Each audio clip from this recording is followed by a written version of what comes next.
¿Qué tal? Muy buenas noches, bienvenidos a Cita Con. Y como todos los martes a las 7 de la noche, la cita es con la Fundación Forjando Futuros. Y hoy tenemos un tema bien interesante y preocupante además, porque vamos a hablar hoy sobre desaparición forzada. Pero antes, nuestros invitados, Gerardo Vega, el director de la Fundación Forjando Futuros, a quien le agradecemos siempre que nos acompañe en el programa. Bienvenido, Gerardo.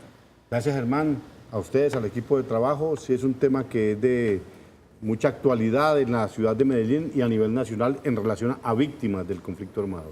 Y también nos acompaña Carlos Arcila, subsecretario de Derechos Humanos de la Alcaldía de Medellín. Carlos, gracias por acompañarnos, bienvenido. Buenas noches a todos los televidentes, a Germán y a toda la mesa principal. Y está con nosotros también aquí en la mesa de Cita Con Ana María Cadavid. Muy buenas noches para usted, Germán, para nuestros invitados y por supuesto para todos los televidentes que a esta hora ven Cita Con aquí en el canal Cosmovisión. Este tema es bastante preocupante en la ciudad de Medellín, sobre todo en el departamento de Antioquia, Germán. Más adelante nuestros invitados van a dar cifras de la situación de desaparición forzada que tenemos en el departamento, en la ciudad y también a nivel nacional. Por lo menos en Medellín tenemos una cifra y es de 7.678 personas que están desaparecidas desde el año 2000. 7.678. Esas son bastantes personas solamente en 8 años, porque ellos nos van a hablar de un informe que se entregó el viernes 15 de marzo a propósito de este tema de desaparición forzada, Germán. ¿Y qué tal, Ana María, si comenzamos definiendo ese fenómeno de desaparición forzada? ¿Qué es, Gerardo, la desaparición forzada? Y aclaremos a los televidentes que no es una definición que usted se está inventando, ni Carlos Arcila, ni nadie, sino que es una definición de desaparición forzada que aparece en la OEA y en la ONU. ¿Qué es desaparición forzada? Bueno, primero establecer una diferencia con lo que ha sido el secuestro. Hasta el 2002 no estaba tipificado, no estaba en la normatividad interna nacional la desaparición forzada. Es la privación de la libertad, es la aprehensión, la detención, el ocultamiento de una persona sin que se dé información de su paradero. Ha estado vinculado internacionalmente a las fuerzas del Estado. En Colombia ya se reconoce también y es la única parte del mundo donde se reconoce con los actores del conflicto armado, guerrilla, autodefensas o paramilitarismo y agentes del Estado. En el mundo entonces se habla de desaparición forzada solo cuando involucra a agentes del Estado. Y aquí en lo nacional se integra a quienes han ocasionado el conflicto, guerrilla, paramilitarismo y agentes del Estado. Es apenas lógico. Es apenas lógico, pues por la trascendencia que ha tenido un conflicto tan largo de 60 años en Colombia, por la degradación del conflicto, por muchas circunstancias. Quiero decir además que este es un delito de violación a los derechos humanos, un delito de lesa humanidad que no prescribe con el transcurso del tiempo, y decir además que es un delito continuado y permanente. El delito de desaparición se presenta desde el momento en que desaparece la persona, en que se oculta la persona, en que no se da razón de su paradero de la persona, hasta el momento en que se tiene razón del paradero o aparece el cuerpo de la persona o aparece viva la persona. Entonces es continuado, día tras día, mientras la persona esté desaparecida. Bueno, sabemos, Gerardo y Carlos, que hay casos, sobre todo donde están involucrados paramilitares, también guerrilla y agentes del Estado, de personas de las que jamás se vuelve a saber nunca.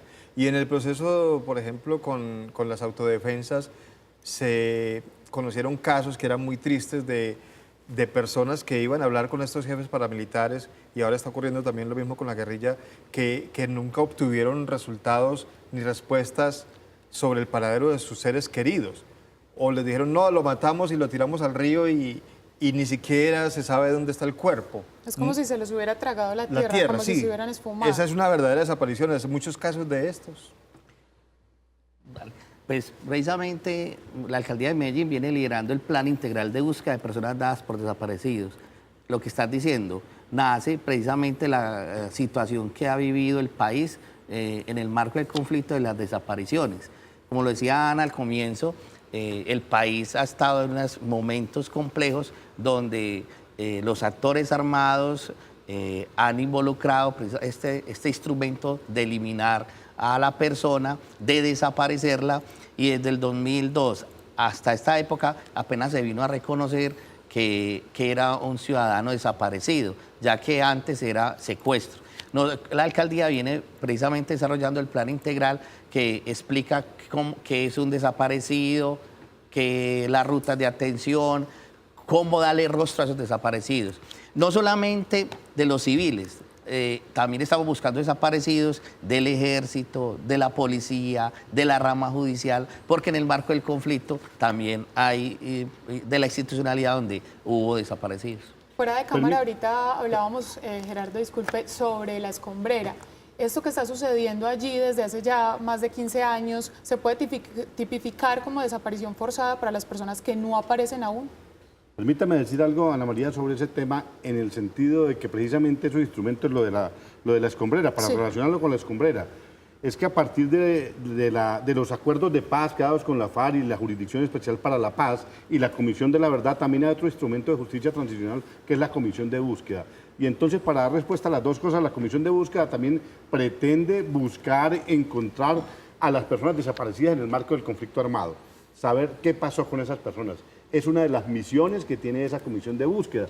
Antes de pronto estábamos muy alrededor de lo que era medicina legal en la Fiscalía, donde allí pues se reconocía y se identificaba a las personas. Pero acá esta tiene una función en concreto, las personas desaparecidas en medio del conflicto armado. Y sobre eso, a lo que tú vas, en la escombrera hay una solicitud del MOVICE, Movimiento de Víctimas de Estado, a nivel nacional. Entiendo que son muchos sitios en el país donde han pedido una medida cautelar y aquí en Medellín está sobre la escombrera.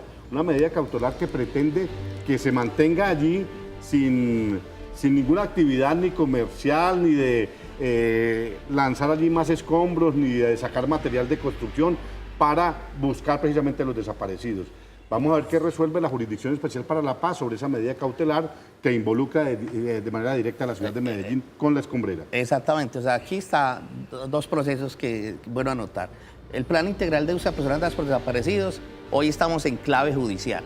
Sí. Claro, en clave judicial se viene buscando no solamente la escombrera, sino en cualquier territorio del país los desaparecidos. Con la nueva norma y la creación del nuevo sistema judicial de la JEP, habla de la búsqueda de personas dadas por desaparecidas en clave humanitaria. Entonces, ¿qué hizo MOVICE? Decir, mire, hay unos sitios señalados en el país donde al parecer hay desaparecidos. Uno de esos sitios es la escombrera. La escombrera, entonces, no se ha encontrado en el polígono 1, tiene 3 polígonos, polígono 1, 2 y 3, no se encontró ningún resto óseo. Y la solicitud de MOVICE es, mire, en ese sitio, protéjalo. Hoy está cerrado, es un sitio privado, está cerrado y está protegido el 1, 2 y 3. ¿Qué se está planteando ahí? Claro, que todos los actores que estuvieron involucrados en el conflicto armado den mayor información de desaparecidos, no solamente en la escombrera, sino en otros sitios de la ciudad, en clave humanitaria. O sea, ahí entra el sistema y el nuevo grupo del plan de búsqueda de personas dadas por desaparecidos, ya en clave humanitaria, que es importante para encontrar los desaparecidos de la ciudad y el país. Yo creo que ahí es clave el proceso. Y en la escombrera ya hay que esperar si esta medida que hemos planteado como alcaldía. La alcaldía dice, no, en el momento no se necesita tomar la medida cautelar porque está en este momento siendo reservada, protegida, no hay modificación del lugar, pero es una decisión que debe remitirse a la Fiscalía General de la Nación para decir si va a intervenir o no va a intervenir. Carlos, déjeme tema para después de la pausa, que tenemos que ir al corte. Ya regresamos para seguir hablando sobre desaparición forzada aquí en Citacón.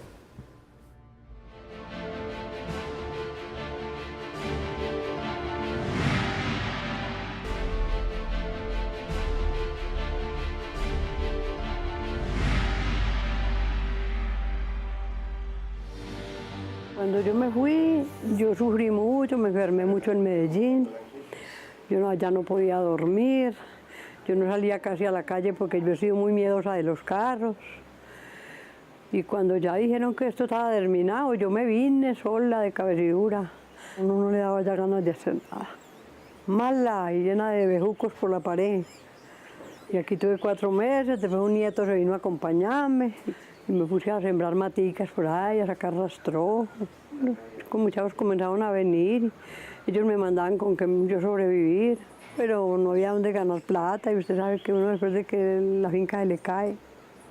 Y ya cuando me vine, ya que nos pudimos venir, eso fue una maravilla, ya venir a comenzar a parar la finquita y a tener los animales, que es con lo que yo me he criado toda la vida. Ya se siente uno acompañado.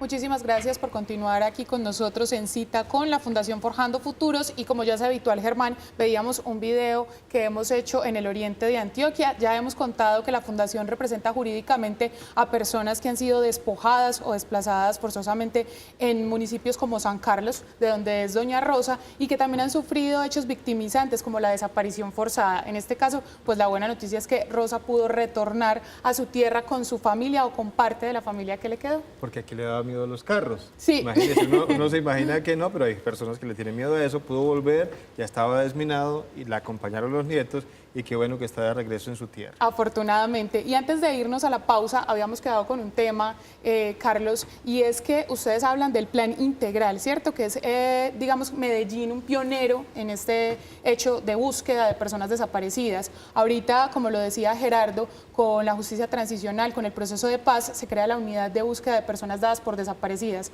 Un poco, ¿qué es una cosa y qué es la otra? Para que tengamos en cuenta bien qué quiere decir cada una, y que luego sepamos cuáles son las rutas por si en algún momento tenemos este caso. Sí, como lo dijiste, la unidad es un grupo que sale producto del sistema creado, los acuerdos, que va a investigar y que va a buscar los desaparecidos en clave humanitaria, ¿cierto? Con el apoyo de los procesos ordinarios o que están también en justicia y paz. Por eso la AG le pide a los otros sistemas, señores, venga, ¿qué está pasando? Quiero recoger esa información para poder entonces intervenirlos desde el tema humanitario. Entonces es una unidad que tiene nacional y que tiene todo el territorio. Nosotros tenemos el plan, que es una herramienta de búsqueda con todas esas instituciones en clave judicial, que apoya a la Fiscalía, a Medicina Legal, para territorializar la búsqueda y que aparezcan los desaparecidos. Entonces, pero ya están articuladas. Ya estamos articulados en ese proceso. Y es un proceso que va en clave judicial, no va en clave humanitaria, que es muy importante en los dos momentos. Y este es un equipo de trabajo que liderado por la alcaldía, que apoya a la Fiscalía. Estamos esperando ya articularnos con el gobierno nacional, con este sistema, con la unidad de búsqueda, que nos parece importante porque aquí hay un fin que todos estamos buscando, que vuelvan los desaparecidos. Claro. Y es muy importante para la ciudad, y este modelo lo estamos multiplicando en las subregiones y a nivel nacional, mostrando todo lo que hemos venido haciendo en la ciudad de Medellín, con todas las instituciones y con las organizaciones víctimas que trabajan por los desaparecidos. Muy bien, Germán. Bueno, yo quisiera que explicáramos, Gerardo, quiénes son las víctimas de la desaparición forzada, porque aquí decíamos que en el mundo los que desaparecían forzadamente a las personas eran los agentes del Estado, pero aquí se involucraron paramilitares, guerrillas y también los agentes del Estado. Pero en términos generales no solamente podemos hablar que es población civil, ya lo decía Carlos, hay también soldados, policías, agentes del CTI, o sea, ¿quiénes son los que son víctimas de desaparición forzosa? Bueno, en un país donde ha tenido 60 años de conflicto, hay de todo lado, para decirlo de esa manera, ¿cierto? Sí. Líderes sociales los han asesinado, han desaparecido.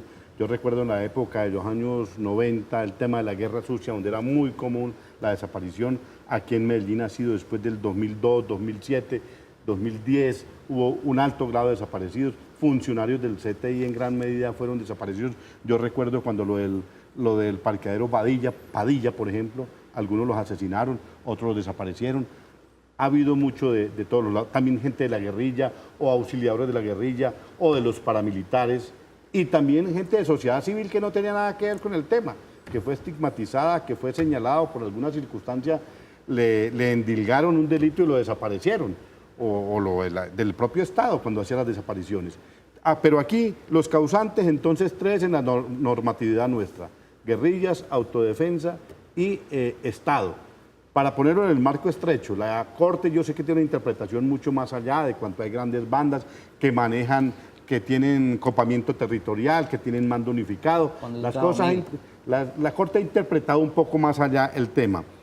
para decirlo de esa manera. Entonces yo creo que sobre esas personas recae. ¿Y quiénes son, además, o cómo se causa la desaparición? Puede ser voluntaria, involuntaria y la forzada. La forzada de las que hemos venido hablando es contra la voluntad de la persona, cuando se retiene, se oculta, se aprende, se desaparece la persona, no se da información sobre ella. En sí mismo es la búsqueda de desaparecer a la persona, de ocultarla, a la diferencia con el secuestro. En segundo lugar, las desapariciones involuntarias, las personas que por alguna circunstancia de enfermedad desaparecen, no saben dónde regresar, enfermedad mental generalmente, y las personas, es una desaparición involuntaria, pero los familiares no saben de su paradero, ni ellos mismos saben dar razón dónde es su hogar. O la desaparición voluntaria, que por diferentes motivos decide ausentarse de su vivienda de manera definida, sin no dar le avisa ninguna a nadie. explicación, no le dice a nadie. Entonces, pues esas tres son Muy formas de desaparición, y esas son las que registra el sistema. Claro, vamos a hacer una nueva pausa y ya volveremos para seguir hablando aquí con Gerardo Vega y Carlos Arcila sobre este tema que sigue preocupando en Colombia y en Medellín y en Antioquia, por supuesto. Desaparición forzada, ya volvemos.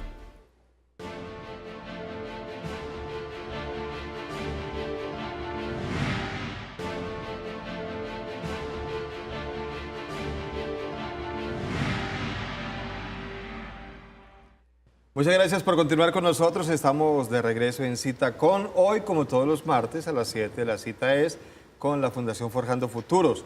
Y vamos a seguir hablando sobre el tema de la desaparición forzada con nuestros invitados Gerardo Vega, de la Fundación Forjando Futuros, y Carlos Arcila, subsecretario de Derechos Humanos de la Alcaldía de Medellín. Hablemos, Ana María, de lo que hemos mencionado durante todo el programa, el informe sobre este tema en Medellín. Es que al iniciar el programa comenzamos hablando de ese informe que se entregó el viernes, que se llama Desenterrando la Verdad, Historias de Vida y Desaparición Forzada. El informe, como bien lo dijimos, se entregó ante algunas personas que trabajan derechos humanos aquí en la ciudad de Medellín, específicamente de las mesas de derechos humanos del Valle de Aburrá. Hablemos, Carlos, al respecto. ¿Cuáles son los resultados de ese informe que se entregó, que además es el informe anual de derechos humanos? Sí, es muy importante, como lo has dicho, la alcaldía, precisamente con el operador Forjando, ha hecho un trabajo serio, disciplinado y ordenado, primero visibilizando esta situación, una situación que no lo hemos mirado solamente en el actual periodo, sino en los periodos anteriores del fenómeno de desaparición,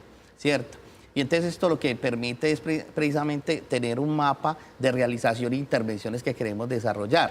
Primero, el informe avanzado, que es parte del plan integral, con todas las instituciones, organizaciones de víctimas, medicina legal, fiscalía, entre otros. ¿Qué hemos desarrollado? Uno, tenemos un resultado de 60.630 familias que reportan como desaparecidas desde hace 18 años, ¿cierto? En Colombia. En Colombia, que esto es... por ejemplo, el Centro de Memoria habla de más, pero este reporte es el que tenemos de acuerdo al sistema de información donde se tramita, donde se han declarado que hay desaparecidos, ¿cierto? Repitamos la cifra, Carlos. Es 60.630 familias, ¿cierto? Entonces esto es muy importante. De esto desde esta época, desde el 2000 al 2018, o sea que es de un promedio desde hace 18 años de los desaparecidos en Colombia. ¿Cuántos se han reportado desaparecidas en Medellín? 7.678, o sea, desde hace 18 años.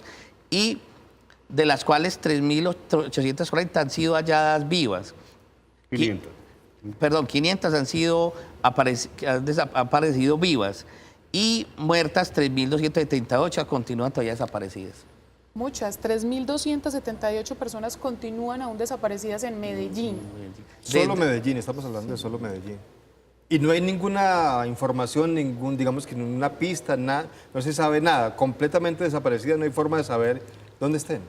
Claro, precisamente lo que hemos hecho con la Fiscalía es hacer un mapa donde se presumen. Además, en la época que hemos analizado este marco, muchos, como en la época pasada, se decían NNs, personas no identificadas, son lo que ahora son desaparecidas. Entonces, por eso este reporte, que ha sido más o menos de la época del 2000 al 2010, una época de violencia fuerte en la ciudad de Medellín, fueron enterradas en el Cementerio Universal un promedio de 900 personas no identificadas, o sea, personas desaparecidas. Y este es un universo que con la Fiscalía le hemos coordinado para buscarlos allá y poder identificarlos y darles santa sepultura. Usted que menciona el Cementerio Universal, hay un mausoleo solo para las víctimas. Contémosle un poquito a la gente de qué se trata. Sí, precisamente reivindicando en homenaje a las personas desaparecidas, tenemos un mausoleo que se llama Ausencias que se nombran.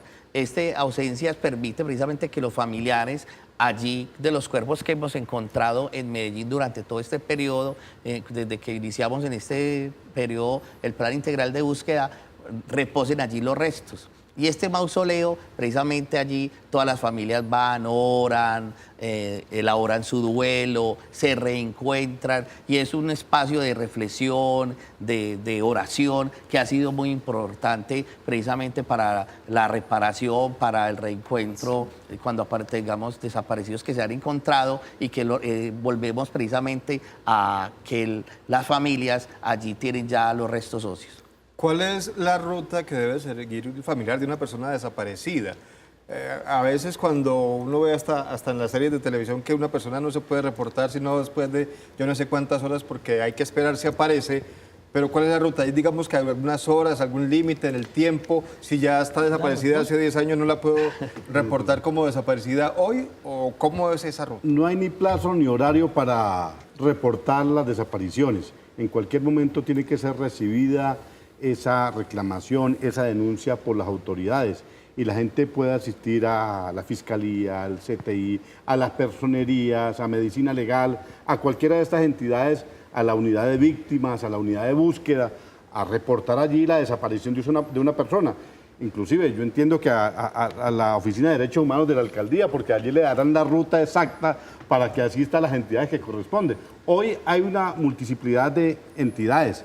Hay otras cosas que son del sentido común que se recomiendan, pero esa ruta es la llamada inicial a los amigos, a los familiares, con quién fue la última persona que se encontró, personas conocidas para llamarlo, reportar la foto, la imagen, con qué traje iba vestida la persona, cuánto hace que no está.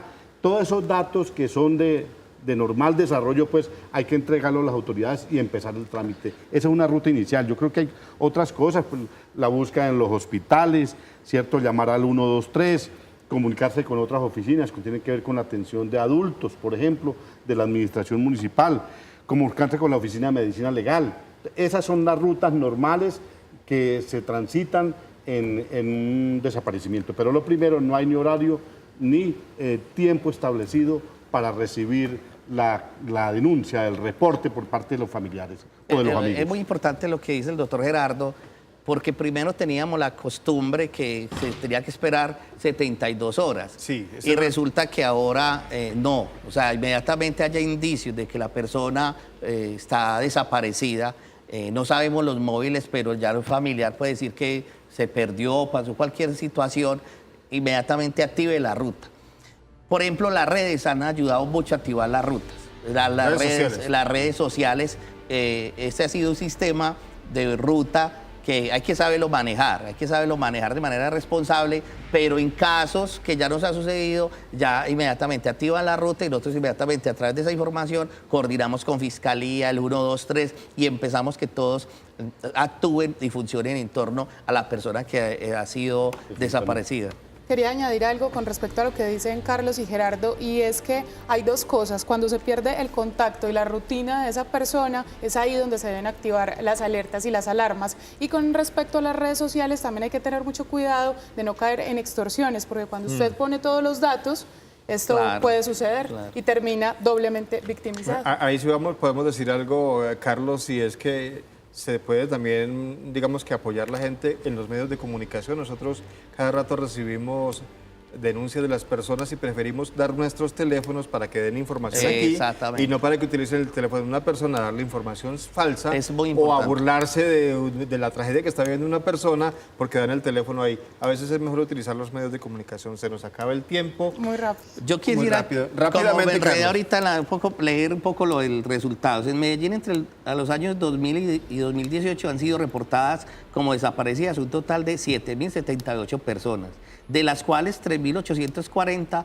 han sido halladas vivas, 560 han sido encontradas muertas y 3.278 continúan desaparecidas. Muy bien. Entonces esto es muy importante desde hace 18 años que hicimos el informe. Carlos, muchas gracias. A ustedes. Gerardo, muchas gracias como A siempre. ustedes muchas gracias y que no haya más asesinatos de líderes sociales en Colombia. Ojalá que no. Muchísimas gracias a nuestros televidentes. Ana María, nos vemos en 8 días. Nos vemos el próximo martes. Muchísimas gracias a ustedes, a Germán y a todos los televidentes.